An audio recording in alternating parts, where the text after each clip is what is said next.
DreamHack Atlanta has been a great day so far, lots of great gaming, but most importantly, it's been a lot of great gaming in the indie dev area. How many folks in our audience are interested in being indie game devs, or just game devs, period? All right. Beautiful. That's what we like to see. Apparently, Zane, our Unity expert, is no longer interested in being a game dev because he didn't raise his hand. Of course, he had both hands on his laptop and didn't want to drop it. All right, I am Andrew Greenberg. I've been making my living as a game developer for a couple years. Since 1990, worked on a lot of tabletop and computer games. While I've worked on some big non-indie games like the Star Trek franchise and Warhammer stuff, most of my games have definitely been indie, and we just re-released our Emperor of the Fading Sun strategy games. That's my plug for Holistic Design. If you are in Georgia, we have the Georgia Game Developers Association. We're over in the indie game area. Talk to us, and we'll get you involved in game development in Georgia. So I'm going to pass it to my left to introduce themselves, but I also want them to let us know what one of their favorite moments of indie game dev has been. I'll start. Mine was, we just re-released Emperor of the Fading Suns, which we first released in 1997. So it's been our 25-year anniversary, re-releasing a game, having a game come back after all that time. Definitely a great moment. So to my left. Hello everyone, my name is Kartik. I am an indie game developer of maybe 7 years now. I started my company my senior year at college, and I've just been making games on the side ever since, working full-time jobs to pay the bills and doing indie on the side, which is the reality for a lot of indie game developers out there. And most recently, last year, I released a game called Gardener and the Wild Vines, which was nominated for an IndieCade Award and a GLAD Award, and then just yesterday, I released a game for free on Steam called Void Souls, which is a minimalist reimagining of Dark Souls. And I also organize the ATL game dev community, which is a local social-focused game developer community, which we have a Discord I can get you all added to. Feel free to hit me up after this if you are interested in just socializing with local game developers. Hi, I am Karen Williams. I have my own little side indie company called Hiccup Interactive. I recently released my first game, Urchins and Ink, that teaches Japanese. It's currently on Steam, and I also have a little booth over in the corner, so come get a sticker and play my game. I also do indie on the side as I have a day job as a programmer, so I hopefully... Oh, sorry. I'm too light. Oh, yeah, there we go. I hear my echo. There we go. Okay, hi! I have a light little voice. So, yeah, so indie dev life. Do my own stuff on the side with Hiccup Interactive, day job, all that jazz. My favorite part is probably whenever someone remembers one of my games and it's like, oh, I remember this from last time. Great updates, most amazing feeling in the world.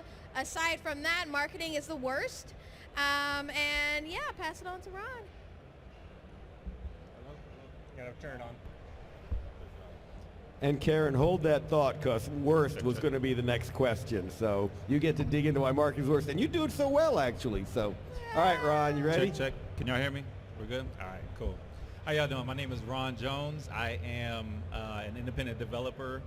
Have been for a long time. Also an independent artist and creator, all that kind of stuff. So I kind of dabble in doing a number of things, illustration, comics, but mainly got into video games because I wanted to make my own creations, right? So it's been a long journey to finally call myself to have some success and be able to kind of pay my bills. Unfortunately, I can't do that with my own games yet, but my day job, I do work at Tripwire Interactive, which is a larger, maybe a AAA studio now, I guess we can call it that.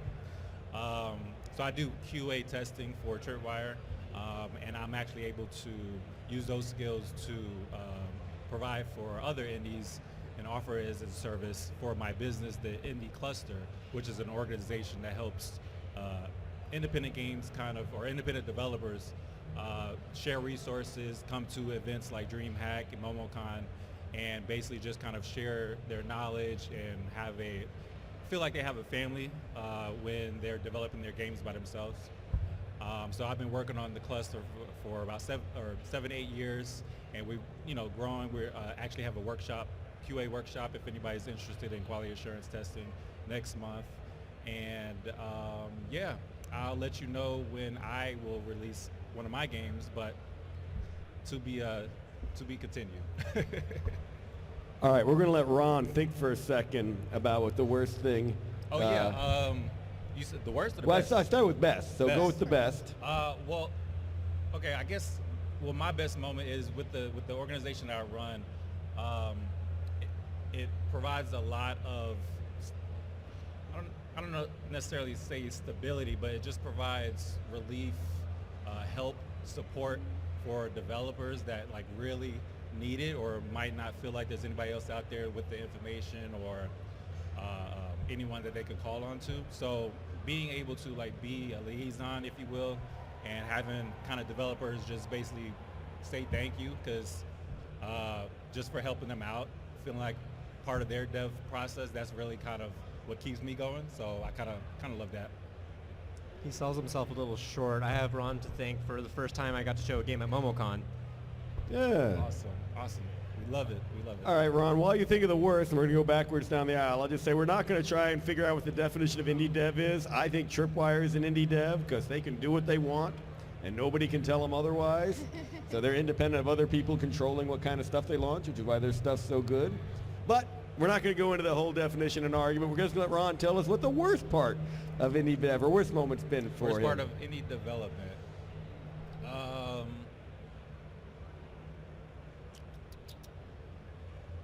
It's all great stuff. Me personally, probably the worst part of any development is spending so much time working on a project and knowing that like bills are coming up, everything else is coming up, knowing that I have other projects, knowing that I have a day job that actually provides money, but like trying to stay focused on my passion and then like not really being able to Capitalism. right, just life kind of taking me away from that, and then I feel like in the next month I'm finally able to find some time to rev myself up to even want to work on a project again. Like I really hate that part, but I don't know if that answers the question properly, but it's definitely something that kind of sucks as a creative. All right, Karen, talk more about that marketing thing you hate so much and do so well. All right, oh my God, marketing sucks. So I just want to make my stuff and enjoy the fact that I made my thing, but then I got to tell people that I made my thing and try to make money from the thing that I made so I could keep making my thing because things cost money and I keep wanting to make the thing. So I don't like marketing. I like making stuff. And I'm really trying real hard to combine me making stuff into making it marketing somehow, but I'm real bad at it, y'all. Like, I want to stay inside and play video games if I'm not making video games. So, like, this is a whole nother skill set I got to figure out, and I kind of don't want to. So, if you would like to market my game, please feel free to tag Hiccup Interactive and look at Urchins and Ink. Send me some donations. I would love and appreciate that so I could keep doing stuff and not having to market. Thank you. You notice how the lady who hates marketing just did the best job of any of us at marketing her games. You now know how to find it. This is why I have tentacles on my head, because it is cheap marketing. People are like, oh, why do you have tentacles on your head? It's because I have a game, and my game has a merged squid in it. She's got tentacles on her head, so please look at my game. It is Urchins and Ink. You can learn Japanese. Hiccup Interactive. You can Venmo, Cash App. I have a Patreon. I don't know how to Patreon, but I got one. Yeah, thank you guys. Oh my God. Yeah, I mean, I'll piggyback with. You just like to do stuff. Yeah, like you stole my least favorite thing about indie dev, and it is marketing. And I feel like a lot of indie devs feel that way just because most indie devs go into games because they're just passionate about making the games. But now it's a product. Now it's a product. Right. And so I also have work experience. I used to work at Cartoon Network Games, and I was a producer there. I'm also a producer for my day job at a website called the Puzzle Society, and I just do I help a lot of products cross the finish line. I help a lot of products get, sold and all that. And then when it comes to my own stuff, just not the same deal for some reason. When someone asks me like, hey, what's your game about? I'm like, it's fun, try it, buy it, maybe give me money, that'd be great. And then for my day job, it's like, oh yeah, here's X, Y, Z. We have a product plan, we have a marketing plan, we have a PR plan. We're executing on it. It's fine. But I'm just gonna have to mirror that. Honestly, that is also my least favorite part of indie dev is having to basically take away time that I would be spending doing art, that I would be spending implementing cool new features, expanding the story or the world of my game, and then, oh yeah, I need to take 30 minutes today to tweet. I need to take another 30 minutes to make a YouTube video. I need to take another 30 minutes, and then by that time, like, my whole week is done. Yeah. And I'm like, right, I also still have to be making a video game. Yeah. Right. I spend a lot of time painting tentacle horns and making fuzzy sea urchins and like, oh my god, it's so cute. Yes, please come over here so you can donate to my cause. Yeah, it's funny because the industry has changed a lot since I started. We worked in the classic publisher days. We had publishers like Microprose. You don't remember them anymore. Hey, one person. Take-Two published our games. Wow. Hum, hum, hum. Are we still alive? Let me try this mic. Wow. Volume, volume, volume. Capitalism has found All us. right. So, and back in that days, they would pay us to make the game. They would market it and sell it, and we would all split the royalties, and we actually got royalties. So we missed those days, and now we're having to do everything ourselves in indie. So let's go down the line, start with Kartik, and let's talk about your average day as an indie. There's no such thing as an average day as an indie dev, but make one up. On your average day, what are you doing from the time you start working, which is basically when you wake up and start thinking about everything you got to do, to this time you started, which is generally about an hour after you've gone to sleep and the dreams have stopped being about how you're working that day? So I hand it over to you, Kartik. Anyways, yeah, so to answer that question, wait, did I turn mine off? Am I good? Am I still good? Okay, thank you. So to answer that question, my average day, because I have a full-time job that pays the bills, and indie dev is just what I do to appease the soul, my average day is work 8 hours a day, and then cook dinner, and then do chores, and then, play with my cats, and then maybe play some video games, relax just like a little bit, and then maybe work on my video games. And when I'm working on my video games, as I mentioned before, usually the task of the day, because it really ends up being 1 or 2 tasks a day, ends up being, okay, tonight I should say is an art night, tonight's a code night, tonight's a marketing night, and you kind of have to prioritize things that way. I think the biggest lesson that I've learned from all these various days of trying to make indie games on my own is that it's a marathon, not a sprint. I think a lot of indie devs, myself included, have had pretty intense experiences of burnout because you're just like, okay, day's over, gotta work. And then you work, and then you sleep maybe a couple hours, and then you work again because you have a day job. It's not about that. It's not about how much progress you're able to make in a single evening. It's about how many days on end, how many weeks on end are you able to keep it up. That's my daily and random advice, I guess. So I do spend a lot of time thinking about all the games that I want to make. So I typically always have some type of paper around me to jot down the things that I want to get to whenever I get the chance to get to them. Aside from day job shenanigans and things like that, in between programming at work, jot down an idea to maybe get back to. The thing that's kind of helped me stay consistent on working on my game and not letting life overwhelm too much is that I'll stream my development, which sometimes is productive on stream. Other times it's just a way for me to communicate with people, to talk about the game, and feel like I have some type of focused time throughout the week to keep it fresh within my mind. Because if too much time goes by, essentially you're kind of few steps back, one step forward type deal thing. So trying to keep it relatively frequent within my mind, regardless of what type of things are going on throughout the day. As well as just making sure not to guilt myself when I'm not working on my game, because that is the fastest way for you to hate what you're making, is to make it a consistent chore. So essentially I'm kind of playing tag with the responsibility of being an indie dev and the responsibility of being a functioning person. So that's generally what my days look like, and also trying to squeeze in time to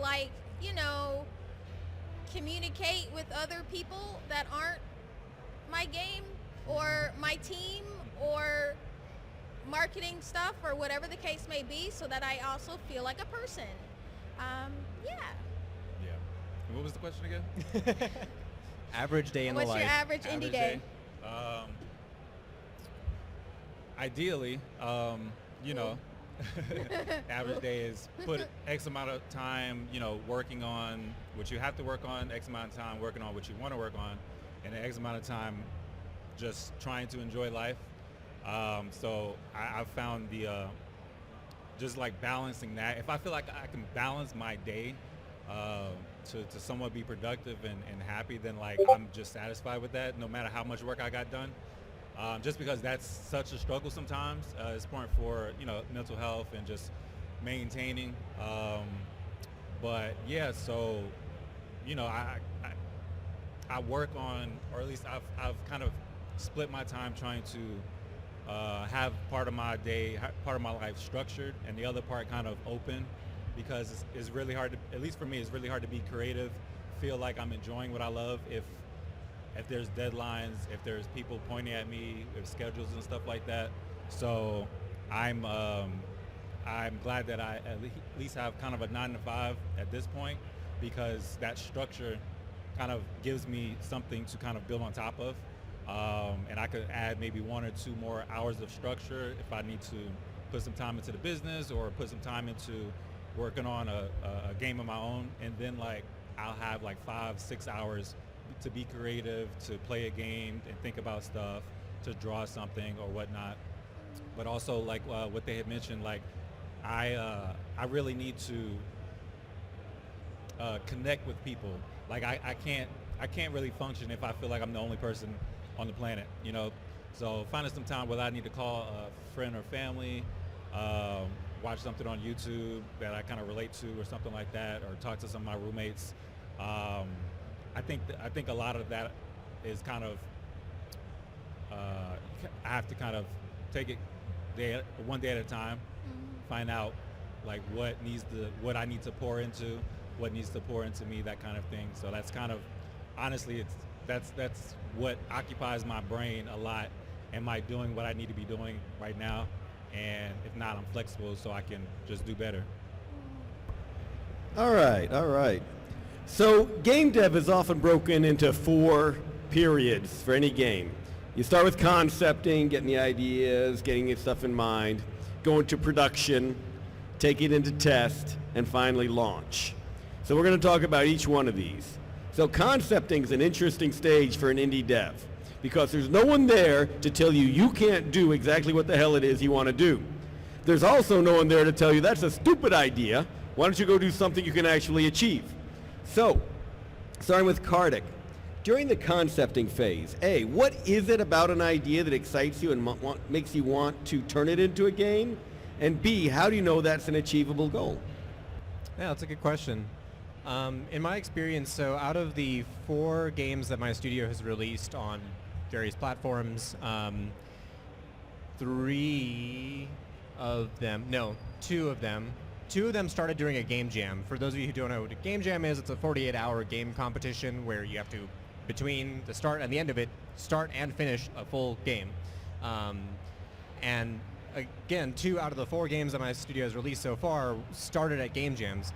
That greatly accelerates the concepting process, because otherwise you can get stuck in what's called analysis paralysis, where you're just like, I could make this, I could make that, and you're just asking yourself, which one do I make? Because literally, the sky is the limit, kind of. But doing a game jam really helped me to, I think, get my foot in the door. I think, as Andrew knows, my studio started because of the Global Game Jam 2016, where me and a bunch of random people that met up made a game for that jam that ended up winning Best in Georgia for the GGDA Game Jam competition, which then Andrew and fine folks like Ron kind of encouraged me to say, hey, you're good at this, you should do more of this, and started a studio with those same people that I met randomly at the jam, who are been 6 years strong with me since then.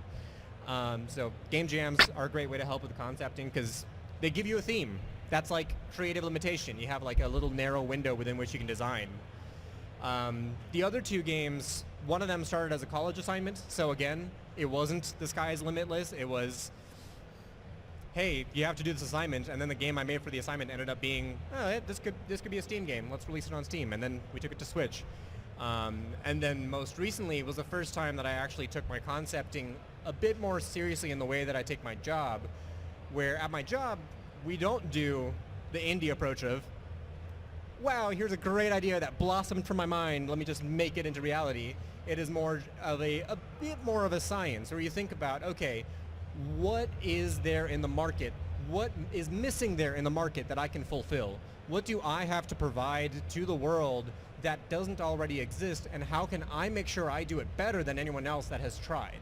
Or at least as good as, because often when you're starting out, it's very hard for you to go from no game to a better game than anyone else has ever made. So for this most recent game, which I think I mentioned before, is a minimalist take on the Dark Souls formula that really started from a place of, well, what are people interested in right now? I feel like there's generally a lot of vibe around Dark Souls games. I like Dark Souls games, but I cannot make Elden Ring. I'm never going to make Elden Ring.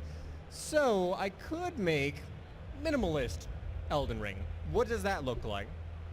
Prototype, and prototype is when you vet out your idea with a low fidelity way to test it out. And that's, I guess, the answer to the question? Prototype.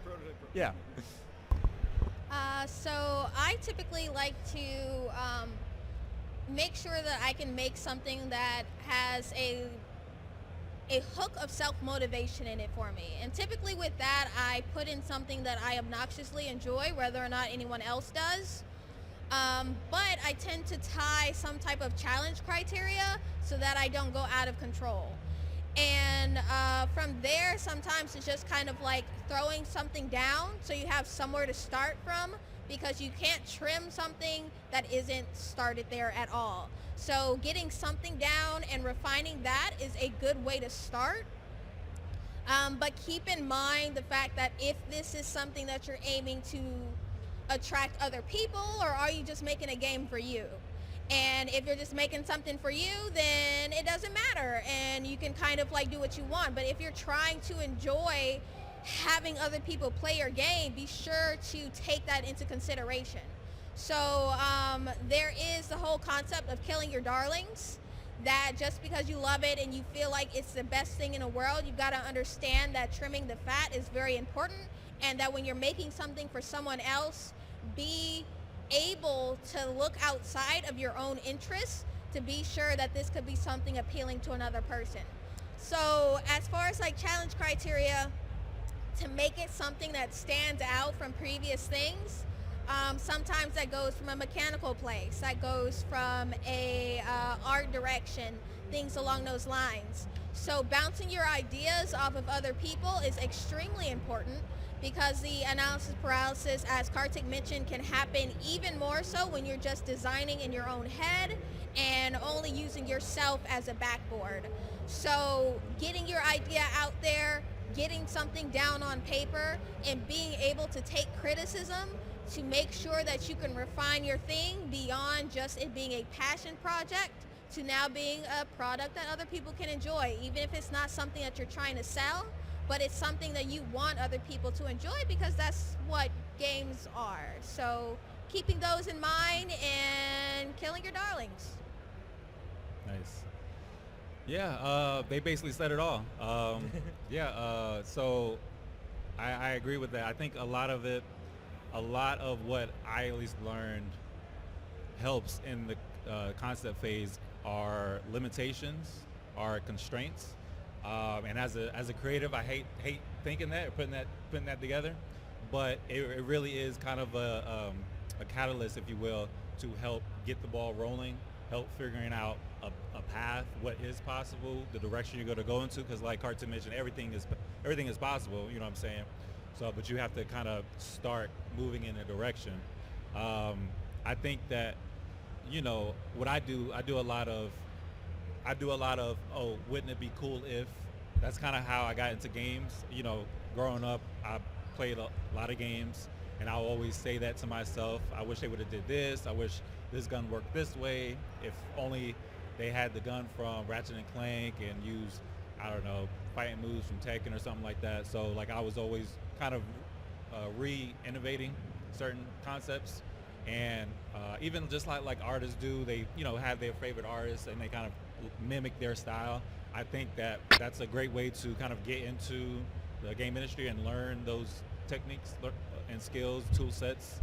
And but once you get your feet wet, I think going to these game jams and finding different ways to challenge yourself to make sure that you're going to step past the concept phase. It's always cool and a good way to kind of mash two of your favorite concepts together, to kind of say, oh, this has never been done before. Me, like I really like fall in love to like new things, new concepts, mechanics, and art styles. I like if I see it, if I never saw it before, that's usually a win for me, enough for me to kind of get engaged with it. And when it comes to developing, like I do like to challenge myself, but I also want to make sure that I'm doing something that I've never seen before, or something that I would like love to play, something that will keep my interest. All right, so that's concepting. Now we're going to the production phase, often the long slog where you can really burn out. So starting off with Ron, none of the devs up here, while they're all indie, none of them are solo devs. All of them do work with other human beings, believe it or not. Game devs can work with other people. First of all, let's talk about what tools you use to coordinate with your team. How do you coordinate with your team? And second, do you have any tips for keeping people's enthusiasm up? I'll throw out a few ideas first. So with my team, it's an international team. I got folks in Norway, Sweden, etc. We are on Discord all the time with each other. We have multiple channels, some public, some private. We use GitHub for all the real work that needs to get done. We got public and private GitHubs as well. And one thing I've seen is that enthusiasm tends to move like waves through the team. So when somebody's enthusiasm is dipping, somebody else is rising. And you try and get that person on the rising enthusiasm to kind of be leading things and pass that enthusiasm. Don't have the person who's suddenly on a down try and lead things, because that'll bring it down to everybody else. Ron, you want to jump on it? Yeah, so I really do appreciate working for Tripwire Interactive, just because I've learned so much, because I've always been the entrepreneurial type and kind of done things on my own. Even when it comes to game development, just working on my own games, this is how I want it, work on my own schedule kind of thing. But like learning from the inside out, the structure, like what camaraderie can do, how to work in a team. I think a lot of that I've kind of picked up and have seen it be a success. I've seen people kind of go through those phases, ups and downs, and be able to come back together and have, as an organization, as an entity, kind of meet the deadline, right? Because that's the end goal. So yeah, I'm every time I tell myself I need to learn GitHub and start using it, I've never really. So I still have no idea how to use GitHub, and I don't like trying because I feel really dumb. But I mean, Discord is something that we use as far as technology. As far as sharing drives or sharing files, I stick with Google Drive or email. But yeah, as far as communication, Discord is really like works for, especially if you're in the game industry, but also as an office tool. I've seen a lot of people, a lot of organizations really just kind of shift towards that. And as far as tools, I mean, I guess other tools, I guess it depends on like your workflow and what you're building in. I know in the future people are trying to start having meetings and virtual, have like virtual conferences in like VR and stuff like that. So that's gonna, like a headset's gonna start being tools and integrate in that way. I think, did I answer all the questions? I think I did. As far as, yeah, production. Pretty much. Production and stuff. Yeah, as far as, a couple of other things I learned from Tripwire, taking vacations, going out on team building activities, or even just seeing people in person these days kind of goes a long way, at least for me. As far as enthusiasm, relating to each other, saying, oh yeah, I went through this, I'm going through this right now. I found that really helps me a lot, and not really like it makes me feel better about the project if my leaders or whoever is like giving me tasks to do are asking me what do I need to get the job done versus like this is what you need to do, don't ask questions. So feeling like I'm not alone, I think really helps, and really kind of keeps me going in those low moments. So for me, I will say there's a different perspective when it's like my small indie team versus like, working at a company. So when it comes to my small indie team, there can be a lot of times where you get through those lulls of everything sucks and you got to fix everything and everything's breaking and so on and so forth. And something that I've noticed is when I remind my team members of the things that they're doing and how much that like I'm hyped for the things that they're doing, it becomes new to them in a way because it's new through my eyes and I'm looking at something different than what I'm always looking at. So sometimes when I get updates from my artists, we kind of just like have a meetup together and just kind of like gush about how amazing that is, and that kind of reminds her how great that things are going with her and how appreciative that we are of the things that she's doing, and that kind of revitalizes her from the monotony that it can come from you doing your part of your job, and the same thing from me talking about the mechanics I'm working on or whatever the case may be. Communicating with your team members can kind of revitalize some newness that you might get lost in with doing the same thing that you do all the time.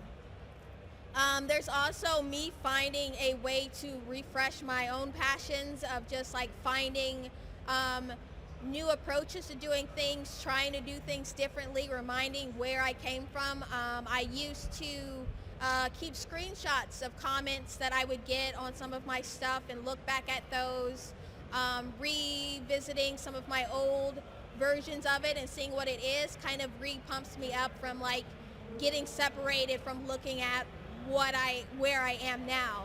So that sometimes helps a lot versus me being with a big company, and say with big company stuff, it's just kind of like finding your own special point of view that kind of helps out with things along those lines. Like in my professional career, I've worked at like casino gaming companies, which being an indie, I always expected more traditional gaming game things, but it's a lot of the same skill set, and through that I was able to find ways of rediscovering how games are in this different context, and that's kind of helped me get through a lot of different production lulls and things along those lines.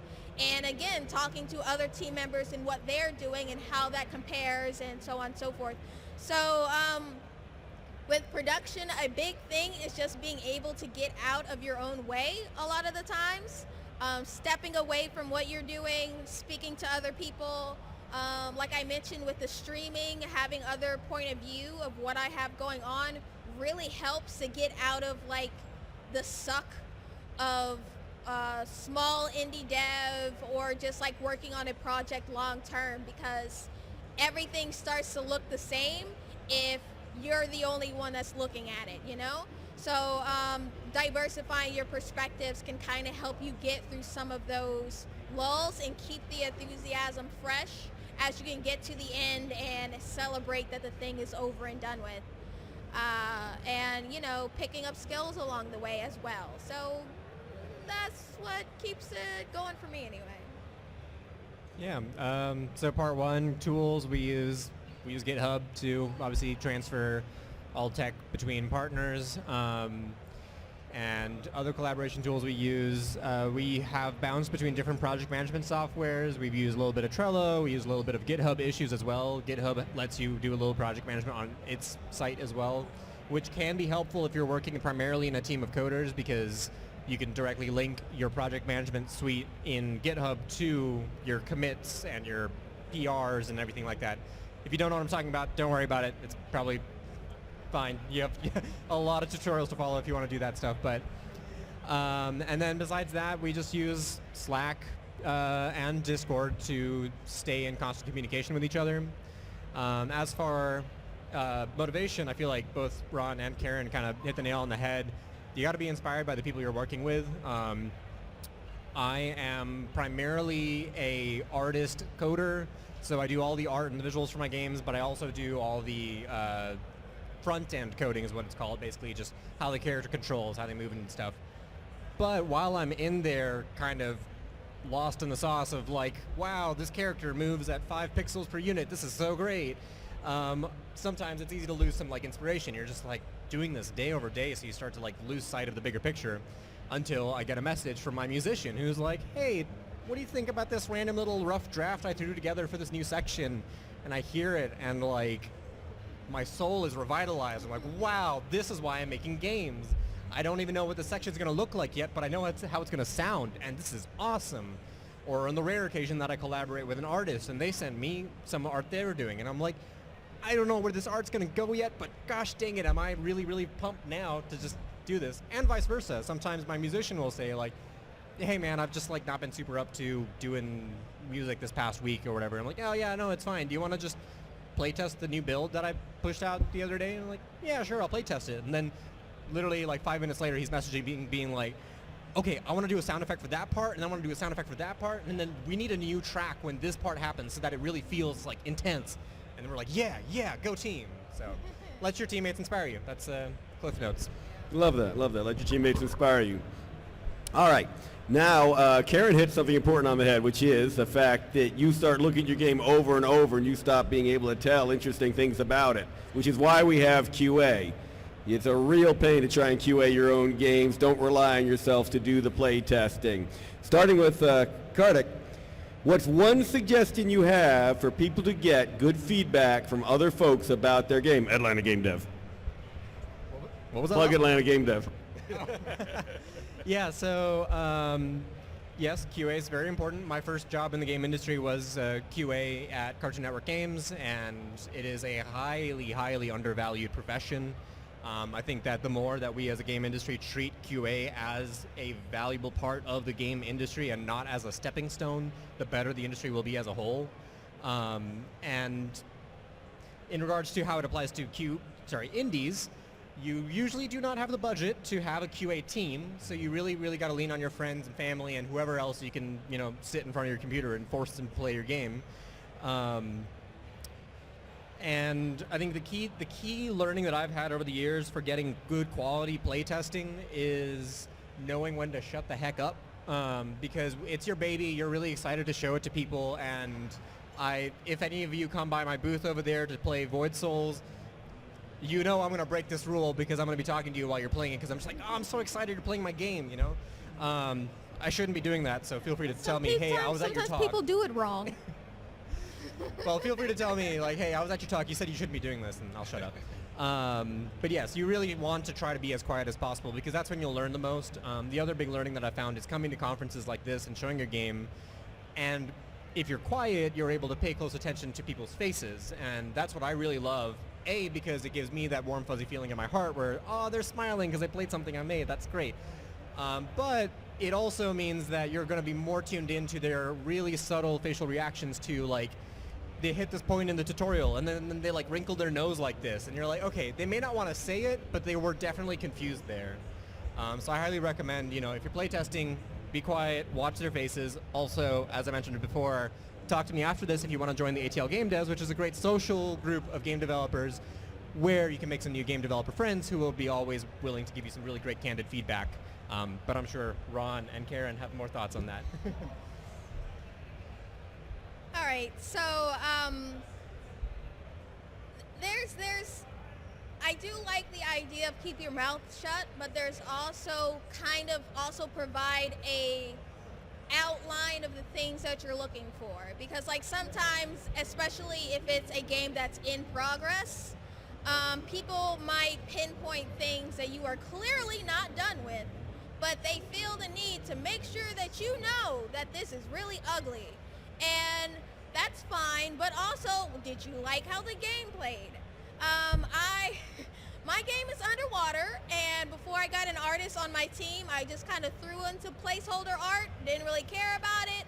Just let me know how it plays. Did you learn something? Did you like it? And everyone complained about how ugly my sand was. I didn't realize I had got like the worst sand in the world, but all of my feedback was about how ugly that my sand was. And I got like no really constructive feedback about what was actually happening in the game. So providing some like really rough, loose outline of what you're looking for feedback can help a lot. Getting too specific can sometimes get people very pigeonholed with where they're going. So that's great. Another thing was like with my artist, I did provide too much information, and instead of like letting her do her thing. So as far as who you're speaking to, knowing what type of information, how much you need, can really help, because once I kind of gave a very light outline of what I wanted art-wise, she absolutely killed it. When I was giving over specific things of what I think that I wanted, I really hindered her abilities because she was trying to match this weird thing in my head that she had no vision of. So letting her do her thing, that was amazing. But when people are coming up and they just kind of are going freestyling on what they got thought-wise on your game, give a little outline, pay attention to their reactions and ask why a lot. Be sure to just like light little interventions, write down more of your notes, more so than telling them your explicit notes, because sometimes that can also skew some of your feedback that you can get if you're not working with someone who's like, say, professional in that area and well versed in typically what they're looking for. So a little bit of tampering what you got going on, but also being sure to provide some details for people to piggyback off when they're giving feedback, so you get something you can actually use. Awesome. Yeah. So I believe QA is very important.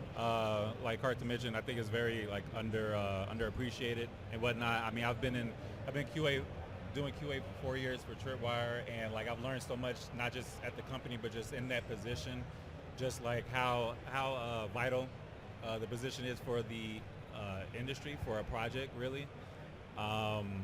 And as a developer, myself, you know that, the grind, looking at the same thing over and over, you're not always going to see the small little flaws or see something that somebody else might see. So having somebody else to look at your game is, I guess, the essential nature of that. But trying to find somebody, or having somebody that maybe can speak your language as a developer, I think is very important also. Because I mean, we all hate just 1-star reviews, right? Oh, this sucks. Not really giving us much feedback. Don't really know what sucks about it. Why? Like, do you like first-person shooters? Yeah, it sucks because it's a puzzle game. Like, what I'm saying. So, but on the flip side of that, even just saying it's good, it's okay. Well, thanks. I appreciate it. You know what I'm saying? So, being able to have some terminology to find what could be said about maybe a level, a mechanic, maybe if you have game knowledge, you might be able to offer different advice from, like, I don't know, graphics, consoles, some of your button layouts from your favorite games. If you're a developer yourself, you might be able to provide back-end details and just talk about things on a more specific nature. A lot of this is kind of what we discovered, especially during the pandemic, like how integral community shows were for indies, and just like having random people play your game, watching them, trying to see where they got stuck at, if certain things were relayed properly. All of that stuff is like very, very important. And it's amazing like how much can be told or how much can be communicated without words actually being said. So we because of the pandemic and everything like that, we actually started playtesting indie games online. We hop on itch.io or play playtest or demos for developers, and actually provide that feedback on Twitch. That way you can kind of see our facial expressions, you can see where we get stuck at, and we try to do a good job kind of thinking out loud, so you at least know like our thought process on going through certain levels. And alongside of that, the IndieCluster actually started offering QA services for indie developers, and that's been a process that's really been going well, just because like was mentioned before, there's not there's not a budget necessarily for these large teams, right? We oftentimes need to find people that can speak that language to let us know what might be wrong, where our design can go into. So that's what we enjoy being able to offer now. All right. So we're going to be sticking around. We're about done. If you have questions, we'll be around here if you ask questions of. But before we leave, we're going to tell you where you can find us. So obviously we're all in the indie dev area over there, but for you online, you can find the Georgia Game Developers Association at ggda.org. Sign up for our newsletter, get a lot of playtesting opportunities there. And you can find my studio, Holistic Design, at holistic, HOLISTIC-design.com. You can find me at Finite Reflection Studios, just finitereflectionstudios.com. And I'm Kini person on Twitter. I'm really bad at marketing myself. And I am also here in the indie zone, so feel free to chat with me afterwards. ATL Game Devs, you can also find us on meetup.org. ATL Game Devs. Should be pretty easy to search for. So pretty much on everything, I am Hiccup Interactive. My game is called Urchins and Ink, so you can pretty much find me interchangeably between those two titles. I am also over there in the corner. Urchins and Ink is on Steam. Hiccup Interactive is on Facebook, Instagram, Twitch. On Twitter, I am Hiccup Interacts because interactive is too long. And yep, I am Karen, but I'm a cool one, so it's good. And you can find me on, I guess, on Twitter at @the_Ron Jones, and Ron Jones the artist everywhere else. And for the IndieCluster, it's IndieCluster.com. If you guys want to try to get a membership, sign up, or just play some awesome games, be a part of our community. We're on Discord, Twitch, Twitter, like everything. I can name everything, but you know everything. So, and that's IndieCluster ATL for everything. So definitely check us out. We're actually over there as well. We've got a share booth with the GDA, and we're showing off one of our games that we're actually testing called 5 Force Fighters. So we'll see you over there. All right, thank you to our panel. Thank you.